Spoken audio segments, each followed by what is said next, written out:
the Honourable Prime Minister, fellow colleague ministers, and honourable members of this august House. Mr. Speaker, I rise to update this august House on the 2020 nationwide workplace survey on the effect of coronavirus COVID-19 pandemic in Fiji's workplace that commenced on Wednesday, 13th May 2020. Mr. Speaker, before I turn to my address, allow me to make a few remarks on opposition calls for review and inquiries on Monday and Tuesday's sitting. Mr. Speaker, the general tone from the opposition has been to play politics instead of making genuine bipartisan contribution to the debate. Motions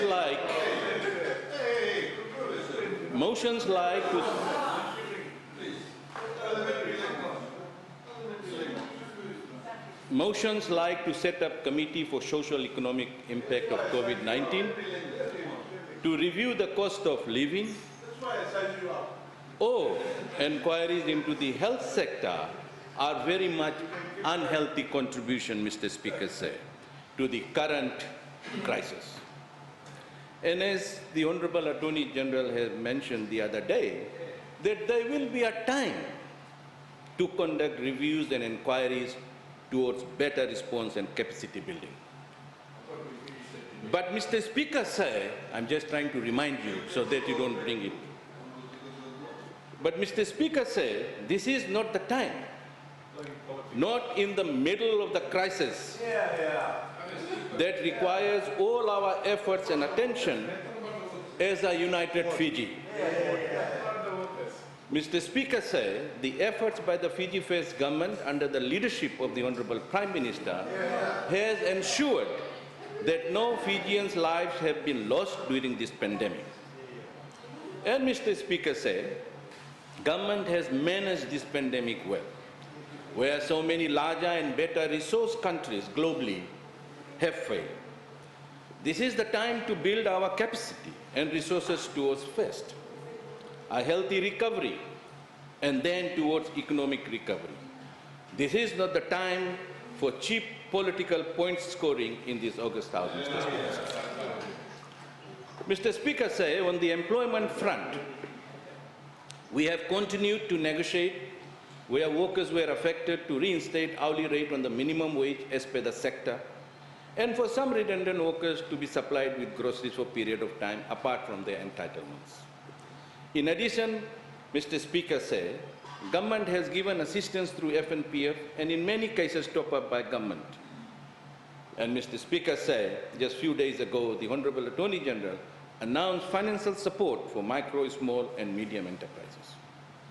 This is taking a proactive approach to protect jobs and taking all Fijians towards recovery by building capacity and resources. Mr. Speaker, building capacity and resources is in fact the basis of the nationwide survey that I will now speak on. Mr. Speaker, the purpose of the survey is to measure the direct effect of COVID-19 in Fiji's workplaces. The survey is to collect data to assist government in providing the best response in the employment sector. The information derived is important inputs for policy formulation and review, and for planning purposes for workers and employers in workplaces in response to the pandemic. It also improves the understanding of the ministry in respect of the issues, Mr. Speaker, faced by the employers and workers alike, as this COVID-19 pandemic is something the world of work did not anticipate. This includes, among others, the reduction of work hours, to leave without pay, to working from home, layoffs, redundant and other measures taken, Mr. Speaker. And I take this opportunity to thank all the workers and employers who have continued to move forward during these difficult times. As we have rolled out the survey, Mr. Speaker, we have done so in recognition of the fact that like all crises, these too shall pass, and we must be prepared to fast-track the economic recovery. And the workplace will be the engine room of this recovery for our beloved country. Mr. Speaker, I also take this opportunity to ask that our valued employers and corporates to begin to think of ways and means of continuing or reconfigure their operations. As the COVID-19 pandemic continues and current medical projections do not give us a concrete timeline, we need to continue to rethink how we do business and to create lines of employment that work within the health realities and guidelines currently in place, Mr. Speaker. And we have in place useful examples from our neighbors in Australia and New Zealand to create new lines of product to meet the pandemic needs. Mr. Speaker, it is important that we continue to innovate within the ambit of current health regulation and the realities of COVID-19 pandemic. As supply chains open, Mr. Speaker, it is important that we continue to rethink and think forward towards new and expanded market opportunities regionally among our Pacific Island neighbors for manufacturing and value-added goods. We already have an established pathway in this area, and we should now look to expand this. Mr. Speaker, while the current survey is to provide data to meet current needs for planning during this COVID-19 pandemic, we are not limiting it to just that. The survey will also provide the basis moving forward towards better planning for other crisis-dictated periods. As this crisis has shown us that we can be better prepared in a range of areas in the workplace, Mr. Speaker. For a start, we have already had to rethink how OHS regulations will work in pandemic situation. Mr. Speaker, we know that while we have better times, happier times ahead, we will always have to deal with bad times as well. And this survey provides an opportunity to be prepared for all that cases, Mr. Speaker. For current purposes, this nationwide workplace survey will also assist in updating the employers' base figures, which is currently at 24,169, and how COVID-19 has affected this base figure. The exercise, as some of you may be aware of, involves the door-to-door survey of workplace establishment for 30 days. Mr. Speaker, it covers the central, western and northern division in the formal and informal sectors. Each enumerator conducts the workplace survey face-to-face and inputs the data directly into the tablets, which generates the real-time data at our National Data Center. Mr. Speaker, this survey is in line with the provision of the Employment Relations Act 2007 in obtaining information both from the employers and workers in relation to employment. Mr. Speaker, both my ministries, Ministry of Employment and Ministry of Youth and Sports, have been working in collaboration with the Fiji Bureau of State, the International Labour Organization, and our tripartite partners on the rolling out of this nationwide workplace survey. I wish to place on record my sincere gratitude to our stakeholders for their assistance and support towards this important national exercise. This exercise would not have been possible without the technical assistance of our partners. Mr. Speaker, the International Labour Organization played a very important role in this nationwide workplace survey, and we are very grateful with their technical and financial assistance in supporting this nationwide workplace survey. On May 15th, Mr. Speaker, 2020, my ministry and the International Labour Organization signed a grant of US $35,000 to assist in the rolling out of this nationwide survey. On a similar note, Mr. Speaker, I also wish to express my sincere appreciation to ILO towards the necessary support that they have provided to our tripartite partners in assessing the impact of the pandemic on their membership. Mr. Speaker, the Fijian government, ILO, and our social partners will benefit from this exercise and will develop employment-related programs for our tripartite partners in response to the COVID-19 pandemic, as well as sharing the learning from this survey across the Pacific. Mr. Speaker, on May 7, my ministry and the Fiji Bureau of State formalized an agreement through the signing of MOU to conduct a rapid assessment on the effect of COVID-19 on jobs and businesses. The MOU allows the ministry to access the assistance provided by the team through the issuance of 160 survey tablets.